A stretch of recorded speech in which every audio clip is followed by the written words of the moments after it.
Hello students, hi, good morning and welcome to chemistry concept. કયું chapter ભણી રહ્યા હતા? સાતમું ચેપ્ટર, પી વિભાગના તત્વો. મજા આવી રહી છે આ ચેપ્ટરમાં? 1, 2 ને 3 લેક્ચર આપી દીધા છે. 3 લેક્ચર ધ્યાનથી જોયા ખરા? મજા આવી? સમજણ પડી ગઈ? આવડી ગયા છે? તો આગળ વધીએ. આજે કયો ટોપિક શીખવાના છો તમે? પી વિભાગના તત્વો ચેપ્ટરમાં 7.1.7 ઓક્સિડેશન અવસ્થાઓ. દરેક સમૂહમાં આ ટોપિક આવવાનો જ છે. ગયા લેક્ચરમાં મેં તમને એક બહુ જ અગત્યની થિયરી શીખવાડી હતી. એ હતી નિષ્ક્રિય યુગ્મ અસર. કયું યુગ્મ નિષ્ક્રિય થતું હતું એવું કહો? NH2. જો આજ મારી સફળતા છે. તમે આટલું બોલ્યા ને આજે, 2 લીટર લોહી વધી ગયું. કેટલા લીટર? 2 લીટર. સાચે દિલ ગાર્ડન હો ગયા કે તમે શું બોલ્યા? કયું યુગ્મ નિષ્ક્રિય થઈ જાય છે? NH2. હવે સમજાવું છું તમને કે સમૂહ કયો ચાલી રહ્યો છે એમ કહો મને. 15મો સમૂહ. સામાન્ય ઇલેક્ટ્રોન રચના બોલો. તમે બંને એમ ચૂપચાપ બેસી જાઓ ને સમૂહ 15 ની સામાન્ય ઇલેક્ટ્રોન રચના બોલો. ફાસ્ટ. ઉમદા વાયુ NH2. હવે કોઈને ડર લાગે છે ઇલેક્ટ્રોન રચનાથી કે આવડી ગયું? નાના પાટેકર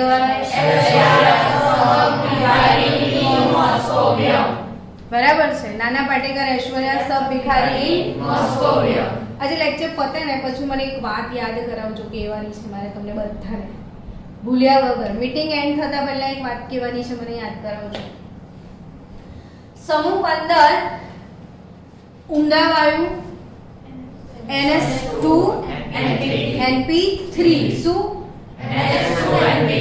એટલે S ટાઈપના 2 ઇલેક્ટ્રોન અને P માં 3. છેલ્લી કક્ષા એ કહેવાય જેનો નંબર છેલ્લો. તો બંનેનો નંબર સેમ છે ને, છેલ્લો.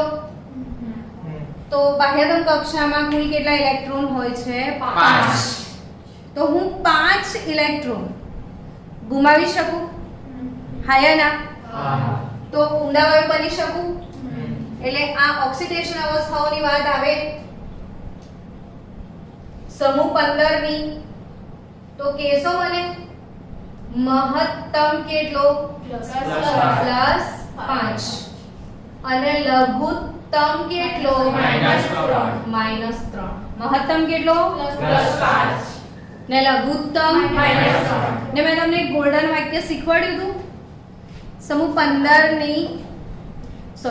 15 માં ઉપરથી નીચે તરફ આવો તો +5 ની સ્થાયીતામાં ઘટાડો થાય છે અને -3 નહીં, +3 ની સ્થાયીતામાં આનો અર્થ એવો નીકળે કે કોઈ પણ સમૂહમાં ઉપરથી નીચે આવો એટલે 15મા સમૂહમાં ધારો કે તમે આવો તો નાના પાટેકર ઐશ્વર્યા સબ ભિખારી એટલે છેલ્લો કોણ આવે? બિસ્મત આવે. તો બિસ્મત જે છે એને +5 ઓક્સિડેશન આંક વાળું અહીંયા લખ્યું છે મેં. એક જ માત્ર સંયોજન કયું છે? BiF5. બીજું કોઈ સંયોજન બિસ્મથનું +5 વાળું છે જ નહીં. આનો અર્થ એવો થયો કે બિસ્મથ જે છે એનું મહત્તમ ઓક્સિડેશન આંક મોટા ભાગના સંયોજનોમાં +3 જ છે. કયું છે? +3. +5 વાળા સંયોજનો એના અવેલેબલ કેમ કે તમે બોલ્યા હમણાં, સમજો વાતને જે બોલ્યા એ કે ઉપરથી નીચે તરફ આવો તો +5 ઓક્સિડેશન આંક ધરાવતા સંયોજનો અવેલેબલ નથી. કયા અવેલેબલ છે? કારણ કે 5 વાળાની સ્થાયીતા ઘટી જાય છે. એટલે 5 નો મતલબ શું કે બિસ્મથે કેટલા ઇલેક્ટ્રોન ગુમાવવાના છે? 5 ગુમાવવાના છે. તો એ ત્યારે જ ગુમાવી શકે 5 જ્યારે સામે કોઈ એવી વ્યક્તિ છે જેને ઇલેક્ટ્રોન મેળવવાની બહુ જ તમન્ના હોય. સમજો કે મારે ઇલેક્ટ્રોન ગુમાવવાનો છે ને, મારે શું કરવાનું? તો મને એનર્જી આપવી પડે ને. મને કોઈ હથોડો મારશે તો મેં ઇલેક્ટ્રોન ગુમાવીશ ને. એટલે મારી ઇલેક્ટ્રોનને દૂર કરવા માટે આપવી પડતી ઉર્જાને શું કહે છે આપણે? અને કેટલા ગુમાવવાના છે? કેટલી વાર મારવું પડે? 5 વાર હથોડા મારવા પડે. સહન થાય નથી એટલે શું પસંદ કરે? ના, મારે ગુમાવવા નથી. સમજ્યા? કેમ કે 5 વાર ઇલેક્ટ્રોન ગુમાવવાના છે. તો આયનીકરણ enthalpy delta IH1 plus delta IH2 plus delta IH3 plus delta IH4 plus delta IH5 આટલી બધી તમે આપો તો કેવું થઈ જાય? અસ્થાયી, એટલે ગુમાવવા માંગતો હતો પણ તમને ડિસ્ટર્બ કર્યા વગર કોઈ સરળતાથી તમારો લઈ જાય, તમને વાગવા ના દે બહુ, અને સરળતાથી તમારું કામ પતી જાય એવું હોય તો પતાવો કે નહીં?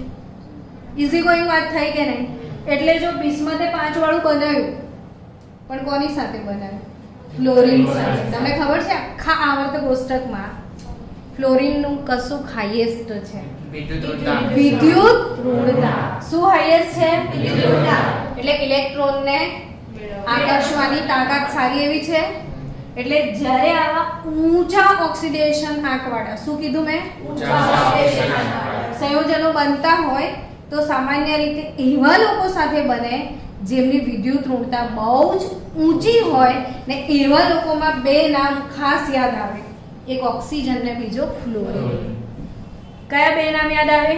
ઓક્સિજન અને ફ્લોરિન. કાં તો ઓક્સાઇડમાં થાય કાં તો ફ્લોરાઇડ થાય. સમજી રહ્યા છો વાતને? તો અહીંયા આગળ બિસ્મથ પ્લસ 5 વાળા ખાસ કોઈ સંયોજનો છે જ નહીં. એટલે સમજો કે બિસ્મથના મોટા ભાગના સંયોજનોમાં તેનો ઓક્સિડેશન આંક કયો સ્થાયી છે? +3. સમજાઈ ગયું? પણ એનો +5 અસ્થાયી છે અને એકમાત્ર સંયોજન છે જે મળે છે એ કયું? BiF. આ MCQ બનશે હા તમારે નાના ક્યુટ. તો બિસ્મથનું કયું સંયોજન છે જે 5 ઓક્સિડેશન આંક ધરાવે છે? BiF. હવે આપણે આગળ વધીએ ધીરે ધીરે. સમૂહ 15 ફરી એકવાર બોલો તો યાદ થઈ જાય. સામાન્ય ઇલેક્ટ્રોન રચના શું? એટલે એનો મહત્તમ +5 અને લઘુત્તમ કયો? કાં તો 5 ગુમાવે કાં તો 3 મેળવે. હવે તમને એક વસ્તુની ખબર છે, નાના પાટેકર, ઐશ્વર્યા, સબ ભિખારી, મોસ્કોવિયર, કોઈ પણ સમૂહમાં ઉપરથી નીચે તરફ આવો તો કદ શું થાય? વધે. મોટા લોકો વિદ્યુત ધન, નાના લોકો વિદ્યુત ઋણ. એટલે તમને લોજિકલી એવું જ લાગે કે નાઇટ્રોજન ને ફોસ્ફરસ નું કદ તો બહુ નાનું છે, ઉપરથી એ લોકો તો અધાતુ છે. અધાતુ આપણે કોને કહીએ? જે ઇલેક્ટ્રોન મેળવે. સમજી ગયા? તો ઉપરવાળા 2 લોકો મેળવશે કે ગુમાવશે? બોલો. મેળવશે. તમને જાતે જ ખબર પડી રહી છે કે શું કરવું પડે છે આપણે સમજાવવા માટે? ના, ખુદ સમજો. નીચેવાળા લોકો શું કરશે? ગુમાવશે. ઉપરવાળા લોકો શું કરશે? એટલે નાઇટ્રોજન ને ફોસ્ફરસ મોટા ભાગે કેવી ટેન્ડન્સી રાખશે? મેળવવાની. સમજી રહ્યા છો? શું કરશે એ લોકો? મેળવવાની. એટલે એ લોકોના ઓક્સિડેશન આંક જનરલી કયા વધારે બેટર હશે? માઈનસ વાળા બેટર હશે. જ્યારે આ લોકોના અને બિસ્મથના તો બધા મોટા ભાગે +3. એ તો ઋણાયન બનાવે નહીં કારણ કે એના સાઈઝ બહુ જ બહુ મોટું છે. હવે વાત આવી કે નાઇટ્રોજન, કે નાઇટ્રોજનને કેવું છે, તો કે નાઇટ્રોજનને ઋણ બનવું ગમશે કે ધન બનવું ગમશે? એવું કહો, ઋણ બનવું ગમશે. પણ નાઇટ્રોજન એક એવું તત્વ છે જેના માટે ધોરણ 11 માં રેડોક્સ ચેપ્ટરમાં એક સ્પેશિયલ ક્વેશ્ચન હતો કે નાઇટ્રોજનના કયા ઓક્સિડેશન આંક અવેલેબલ છે. સમજો, -3 થી લઈને +5 સુધીના બધા જ, અર્થાત -3, -2, -1, 0, +1, +2, +3, +4 ને +5. કયું તત્વ એટલું મસ્ત છે? યાદ રહ્યું તમને? કોણ? નાઇટ્રોજન. અને રેડોક્સ ચેપ્ટરની અંદર તમને એક પ્રશ્ન હતો, જો યાદ હોય કોઈને, કે નાઇટ્રોજનના -3 થી લઈને +5 સુધીની તમામ ઓક્સિડેશન આંક ધરાવતા સંયોજનોના ઉદાહરણ આપો. એક પ્રશ્ન હતો, સ્વાધ્યાયમાં પણ હતો ને આપણે વિડીયોમાં બી તમને મળશે, મેં સોલ્વ બી કરાયો હતો. તો આ એક બહુ જ ફાઇન ક્વેશ્ચન છે, સમજી રહ્યા છો? તો ત્યાંથી તમારે યાદ રાખજો. રેડોક્સ ભણ્યા હતા તો અહીંયા ક્લિક થાય ને વસ્તુ, કે શું ક્લિક થશે? કે નાઇટ્રોજન કેવું તત્વ છે? -3 થી લઈને +5 સુધીની તમામ ઓક્સિડેશન આંક ધરાવી શકે છે. બરાબર? પરંતુ મેં અહીંયા કંઈક વાત લખી છે કે નાઇટ્રોજન જે છે એ હેલોજન સાથે +5 ઓક્સિડેશન ધરાવતું તત્વ બનાવતું નથી. એમસીક્યુ બની ગયો. નાઇટ્રોજન હેલોજન સાથે +5 ઓક્સિડેશન ધરાવતું તત્વ બનાવતું નથી, કારણ કે નાઇટ્રોજન પાસે શું નથી? ડી કક્ષક.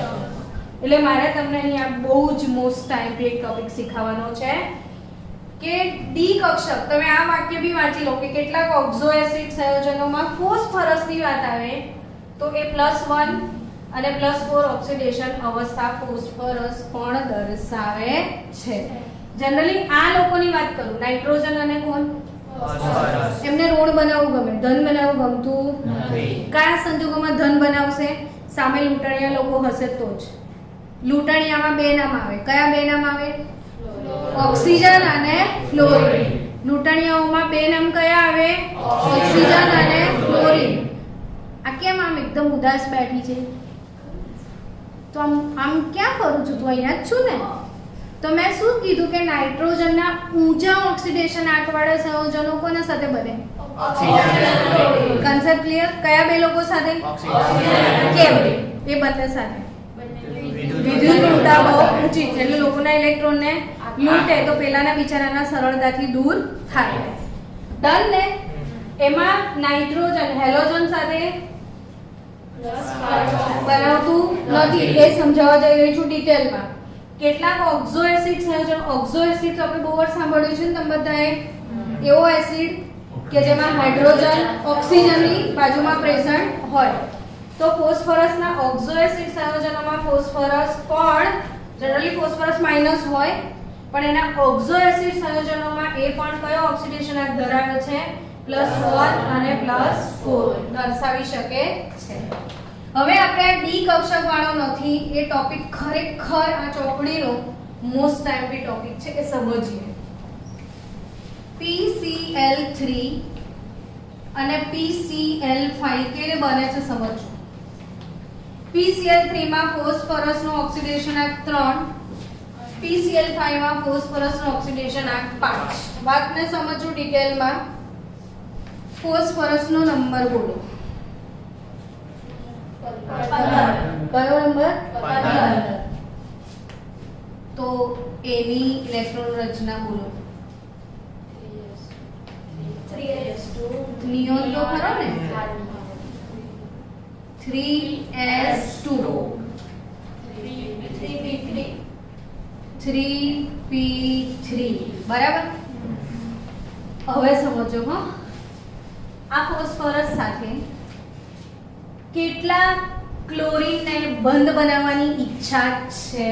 3. હવે હું 3 બંધ બનાવું તો મારી પાસે 3 આવી કક્ષા હોવી જોઈએ ખાલી. હા કે ના?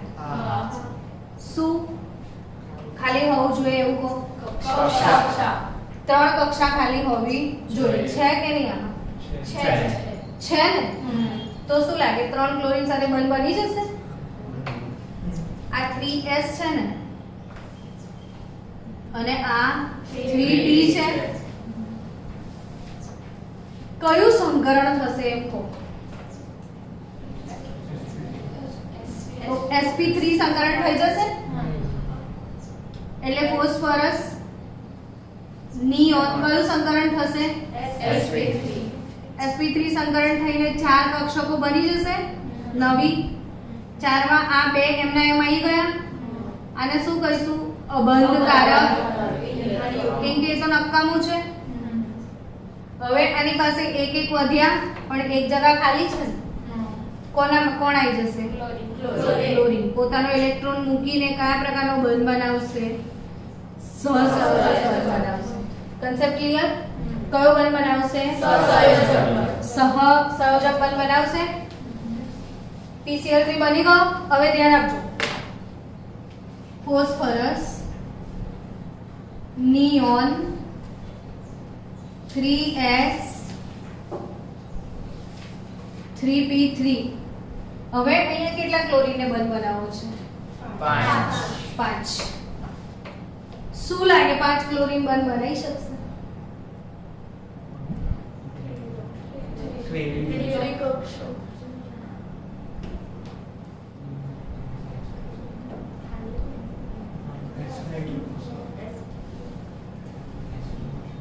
શું થશે? Very good.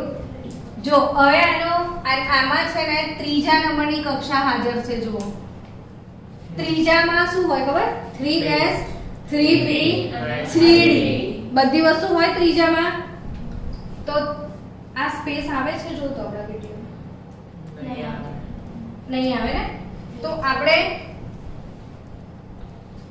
આ PCl5 ને આ PCl3 સમજમાં આવી ગયું.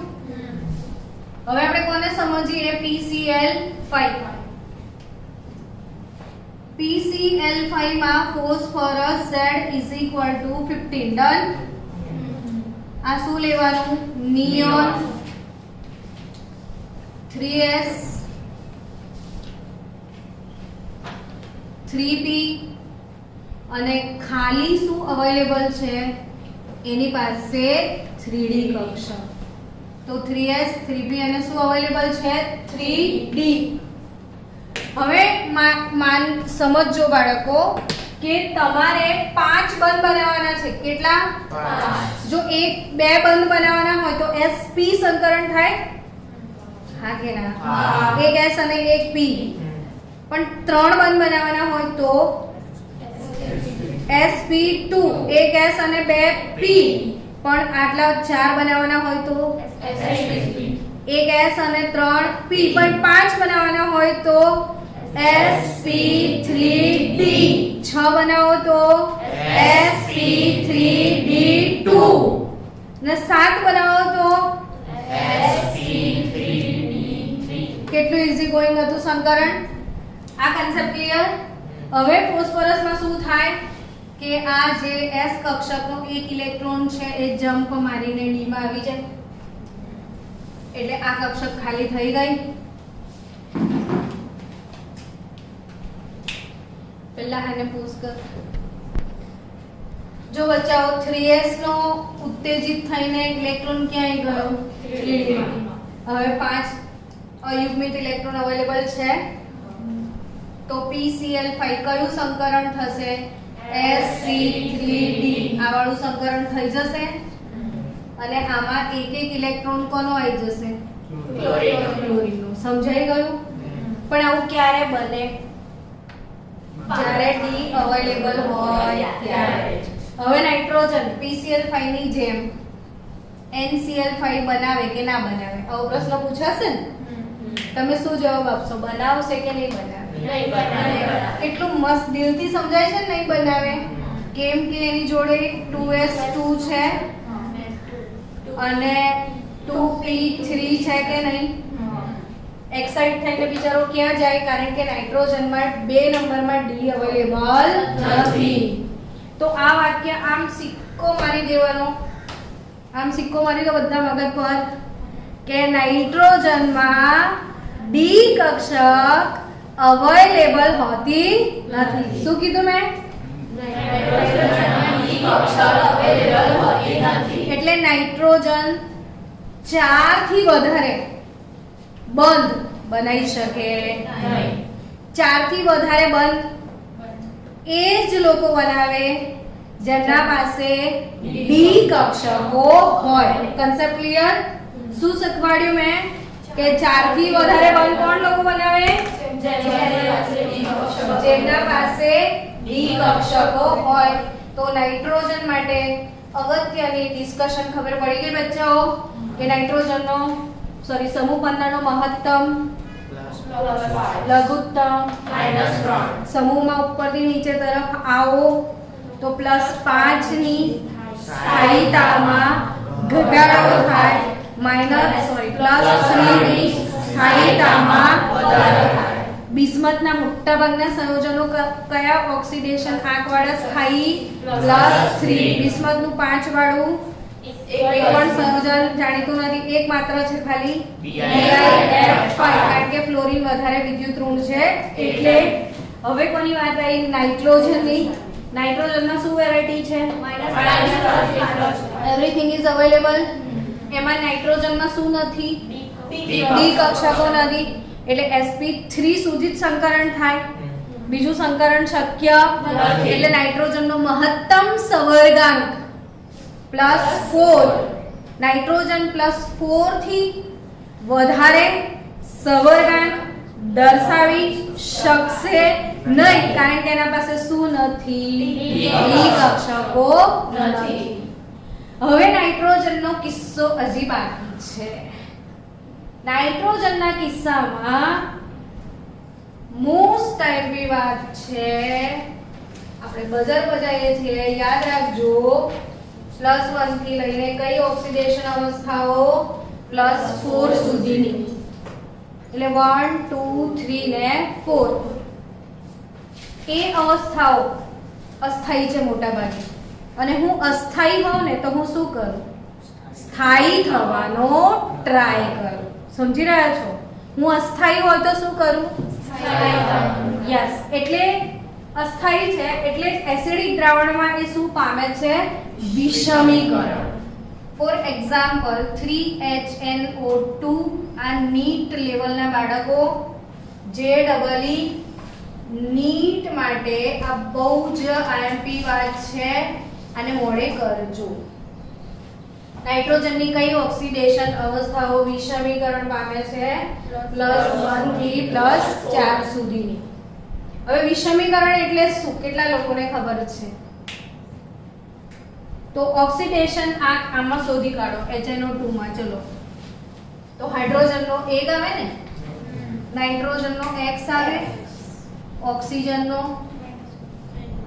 બરાબર 0 1 + x - 4 = 0 તો શું આવે બોલો +3 આવે તો HNO3 માં નાઇટ્રોજનનો +5 અને NO માં નાઇટ્રોજનનો +2 હવે જો અહીંયા કયો હતો આ +3 થી શું થયો +5 ઓક્સિડેશન કહેવાય કે રિડક્શન ઓક્સિડેશન કહેવાય +3 થી આ શું થયું +2 આને શું કહેવાય આને શું કહેવાય રિડક્શન બેનો શું થયો ઘટાડો અહીંયા શું થયું વધારો તમે શું સમજ્યા હવે કે આને 3 માં રહેવું ગમતું નથી એટલે કાં તો એ 5 બની જાય કાં તો 3 બની જાય એટલે એક જ અણુ એવો છે કે જેનું ઓક્સિડેશન પણ થાય રિડક્શન પણ થાય સેમ અણુનું શું થાય ઓક્સિડેશન પણ અને સેમ અણુનું રિડક્શન પણ, એને વિષમીકરણ રેડોક્સ કહેતા હતા. યાદ આવ્યું? વિષમભાગી રેડોક્સ. વિષમભાગી રેડોક્સ કોને કહેવાય? કે એક જ અણુ ઓક્સિડેશન પણ પામે અને રિડક્શન. એટલે આની +3 ઓક્સિડેશન અવસ્થા હતી. બરાબર. હવે જો એસિડિક દ્રાવણમાં આ અવસ્થા હોય તો એનું રૂપાંતરણ શેમાં થઈ જાય છે? +5 માં. ને અહીંયા શેમાં થાય છે? +2. અર્થાત કે +3 માંથી કાં તો 2 માં જતું રહે કાં તો 5 માં. કોનાથી કોના વચ્ચે આ સીન થાય? 1 થી 4 વચ્ચે આ સીન થાય. એટલે 1 થી 4 ની અંદર કોઈ હોય તો એ 3 અથવા શેમાં જતું રહે છે? 5 માં. એટલે આ 1 થી 4 વચ્ચે +3 આવ્યો, એ શામાં જતો રહ્યો? +2 માં. અને એટલે આ અસ્થાયી હતો, એને શું થવાનો ટ્રાય કર્યો? સ્થાયી સંયોજન બનાવવાનો ટ્રાય કર્યો. કન્સેપ્ટ ક્લિયર બધાને? આ ઘટનાને શું કહેવાય? વિષમીકરણ. તો આ સેન્ટેન્સ યાદ રહેશે કે નાઇટ્રોજનના કિસ્સામાં તેની +1 થી લઈને +4 સુધીની બધી અવસ્થાઓની વૃત્તિ એસિડ દ્રાવણમાં શેની હોય છે? વિષમીકરણની. ને એવું જ સેમ ફોસ્ફરસમાં પણ તમે ભણ્યા હતા. ફોસ્ફરસનું વિષમીકરણ તમને યાદ કરાવડાવું. pH3 માંથી તમને મળ્યું હતું ફોસ્ફરસ P4 માંથી PH3 H2PO2 આ રેડોક્સ આપણે બેલેન્સ કરી હતી બેઝિક માધ્યમમાં. એટલે એસિડિક અને બેઝિક માધ્યમમાં બંને માધ્યમમાં ફોસ્ફરસનું વિષમીકરણ થાય. અને અહીંયા ફોસ્ફરસનું ઓક્સિડેશન હતો 0, અહીંયા હતો -3 ને અહીંયા હતો +1. તો ફોસ્ફરસનું પણ 0 ઓક્સિડેશન -3 અને +1 માં શું પામે છે? વિષમીકરણ. તો આ વિષમભાગી રેડોક્સ આપણે બેલેન્સ પણ કરી હતી. આ જ 12મા ધોરણમાં આ જ P વિભાગના તત્વો છે, એમાં આ સમીકરણ આવશે. ફોસ્ફરસને ઉકળતા NaOH માં નાખો ને તો ફોસ્ફીન વાયુ બને છે. આ ઇક્વેશન એટલો જ મોસ્ટ આઈએમપી છે તમારા માટે.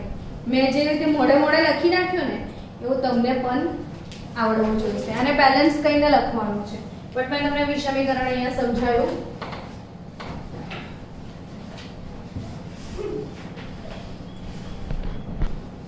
કર્યું ચાલુ? ચલો સ્ટુડન્ટ્સ, અગેન બોર્ડ માટે મોસ્ટ આઈએમપી 2 or 3 માર્ક્સ નો આ ક્વેશ્ચન આવશે તમને. અને નીટ અને જેઈ કોમ્પિટિટિવ ગુજકેટ વાળા બાળકો પણ ધ્યાનમાં રાખજો. અહીંથી પ્રશ્નો પૂછાવાના ચાન્સીસ MCQs માં ઘણા વધારે છે, ઘણા વધારે. એટલે ફૂલ્લી ફોકસ કરજો. આખો સમૂહ જે છે ને 15મો સમૂહ, આપણે 15મો સમૂહ એટલે નાના પાટેકર, ઐશ્વર્યા, સવિખા. એમાં નાઇટ્રોજન પોતાના સમૂહના અન્ય તત્વો કરતા કેવો છે? અલગ. તે જ ટોપિક છે કે નાઇટ્રોજનના સમૂહના બીજા તત્વો કરતા અલગ ગુણધર્મો કયા કયા છે તે. તો ઓબ્વિયસલી નાઇટ્રોજન અધાતુ છે એવી વાત કરી હતી. જ્યારે આ લોકો બધા કેવા તત્વો છે? ધાતુ તત્વો છે. એટલે પહેલું શું લખ્યું છે નાઇટ્રોજન માટે વખાણમાં? તો કે એનું કદ બહુ જ નાનું છે. આપણે કહીએ જ છીએ કે ઉપરથી નીચે તરફ આવો તો કદમાં શું થાય છે? વધારો. તો સૌથી નાનકડું કદ કોનું? નાઇટ્રોજન. અને એના સાથે સાથે આ સિક્કો જ મારી દેવાનો કે જેનું કદ નાનું હોય ને એ લોકો વિદ્યુત ઋણ, ને કદ મોટું હોય વિદ્યુત ધનમય. તો જેનું કદ બહુ જ નાનું છે એની વિદ્યુત ઋણતા બહુ જ ઊંચી છે. હવે જેનું કદ નાનું છે એની આયનીકરણ એન્થાલ્પી પણ કેવી હોય? ઊંચી હોય.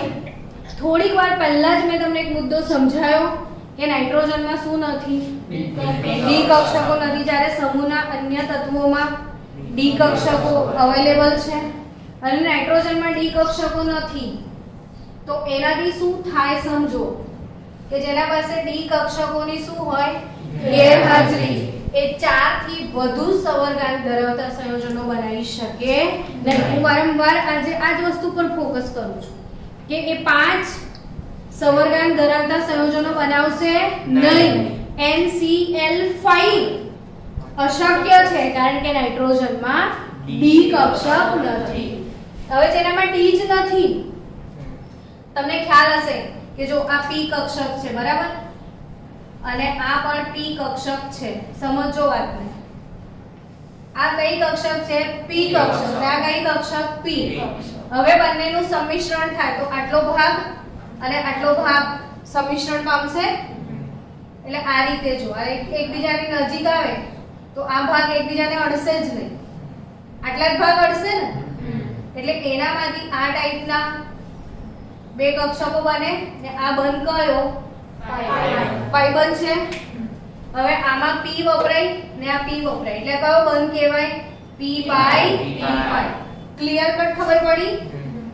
હવે જો સમજો કે મારા પાસે d કક્ષક છે તો તમને ખ્યાલ હશે કે d કક્ષક બી ડબલ ડમ્બેલ છે આવી બાજુમાં p કક્ષક આવે તો સમીકરણ પામીને પાઈ બંધ બનવાની શક્યતા છે કે નહીં? તો આવા બંધને શું કહેવાય? d પાઈ p પાઈ. ખ્યાલ આવ્યો? બે p કક્ષકો વચ્ચે બને તો p પાઈ બંધ, પણ d કક્ષક અને p કક્ષક વચ્ચે બને તો શું કહેવાય? d પાઈ p પાઈ બંધ. તો કયો કહેવાય? d પાઈ p પાઈ બંધ. કન્સેપ્ટ ક્લિયર બધાને? તો અહીંયા નાઇટ્રોજનમાં d પાઈ p પાઈ બંધ ન બને. કેમ કે એમાં d જ નથી. કેનો સીધો હિસાબ? એમાં શું નથી? d નથી. જ્યારે અન્ય તત્વો બાકીના બધા પાસે d છે તો એ લોકો d પાઈ p પાઈ બંધ વાળા સંયોજનો બનાવે છે. તો એ સંયોજનોના ઉદાહરણ આપે. R એટલે આલ્કિલ સમૂહ, મિથાઇલ, એથાઇલ, પ્રોપાઇલ કંઈ પણ. તો R3, P એટલે ફોસ્ફરસ. આમાં d પાઈ p પાઈ બંધ છે. આમાં બી કયો બંધ છે? d પાઈ p પાઈ. જ્યારે ફોસ્ફરસ આ ટ્રાય ઇથાઇલ છે, ટ્રાય ઇથાઇલ ફોસ્ફીન છે. આને ફોસ્ફીન કહેવાય. આને શું કહેવાય? ફોસ્ફીન. એટલે ફોસ્ફરસની આજુબાજુના 3 હાઇડ્રોજનને ઇથાઇલ લગાવી દો તો થઈ ગયું ટ્રાય ઇથાઇલ ફોસ્ફીન. એ જ રીતે આર્સેનિક લીધું છે અને 3 બાજુ બેન્ઝીનની રિંગ લગાવી છે તો આ ટ્રાય, આને આપણે ફિનાઇલ કહેતા હતા ખબર છે? તો આ ટ્રાય ફિનાઇલ આર્સીન છે. આ ફોસ્ફીન અને આ આર્સીન. તો ટ્રાય ઇથાઇલ ફોસ્ફીન ને ટ્રાય ફિનાઇલ આર્સીન આ બંને પર અબંધકારક ઇલેક્ટ્રોન યુગ્મ હોય છે. તમે પ્રકરણ 9 ભણી ગયા છો કે નહીં? હું મારા અબંધકારક ઇલેક્ટ્રોન યુગ્મનું કોઈને દાન કરી શકું કે નહીં? એટલે હું લિગેન્ડ બની જાઉં. તો આ બંને શેના તરીકે વર્તે છે? લિગેન્ડ તરીકે. સમજી રહ્યા છો? અને યાદ રાખજો કે ફોસ્ફરસ અને આર્સેનિક સક્રાંતિ ધાતુઓ સાથે d પાઈ p પાઈ બંધ પણ બનાવે છે. d પાઈ d પાઈ બંધ પણ બનાવશે. ચલો આપણે આગળ વધીએ. નાઇટ્રોજન નાનું કદ, ઊંચી વિદ્યુત ઋણતા ધરાવતા સંયોજનો કોણ? કાર્બન અને ઓક્સિજન સાથે પણ p પાઈ p પાઈ બંધ બનાવતા નથી. નાઇટ્રોજન ને નાઇટ્રોજન વચ્ચે કેટલા બંધ છે? જ્યારે સમૂહના અન્ય સભ્યો ત્રિબંધ નહીં બનાવતા, એકલ બંધ જ બનાવે છે. જ્યારે નાઇટ્રોજન ત્રિબંધ બનાવે. પછી નાઇટ્રોજન અણુ છે, વાયુ છે. જોયું તમે? આ વાયુ છે. આ બધા વાયુ નથી. આ શું છે? ઘન તત્વો છે. બધા તત્વો ઘન અવસ્થા ધરાવે છે. ફક્ત નાઇટ્રોજન વાયુ અવસ્થા ધરાવે છે.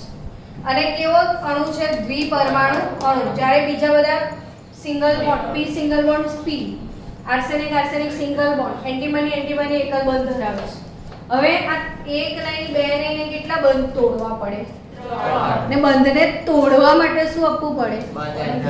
બંધ એન્થાલ્પી. તોડવા માટે ઊર્જા આપવી પડે. એ ઊર્જાને શું કહેવાય? બંધ એન્થાલ્પી. Concept clear? વ્યાખ્યા બોલો બધા એકવાર. બંધને તોડવા માટે આપવી પડતી ઊર્જાને બંધ એન્થાલ્પી કહેવાય. અને આની વધારે હશે કે ઓછી? વધારે. આમ જ લોજિકલી વિચાર, ત્રણ વાર તોડવાનું છે, વધારે જ હોય. એ વધારે છે કેટલી વધારે છે તો કે 941. એટલે યાદ રાખજો કે એમાં કોઈ કેટેનેશન થતું નથી. કેટેનેશન એટલે કાર્બન જો બીજા કાર્બન સાથે તમે ઈચ્છો એટલા આવી રીતે જોડાઈ શકે. જોયું તમે ગમે તેમ કાર્બનને તમે જોડી શકો ને, આને કેટેનેશન કહેવાય. એક કાર્બન બીજા અન્ય બહુ બધા કાર્બન સાથે માળખું અથવા ચક્રીય સંયોજનો બનાવીને શું કહેવાય? કેટેનેશન. એવું કેટેનેશન નાઇટ્રોજનમાં હોતું નથી અને ટૂંકી બંધ લંબાઈને લીધે કેટેનેશન નથી.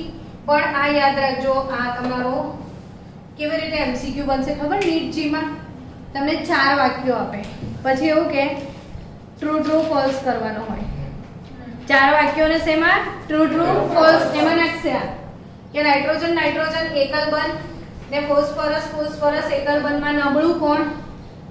નાઇટ્રોજન. નબળું નો બી ન ને નાઇટ્રોજન નો બી ન. મેચિંગ કરી લેજો નબળો નાઇટ્રોજન તો આવડી જશે.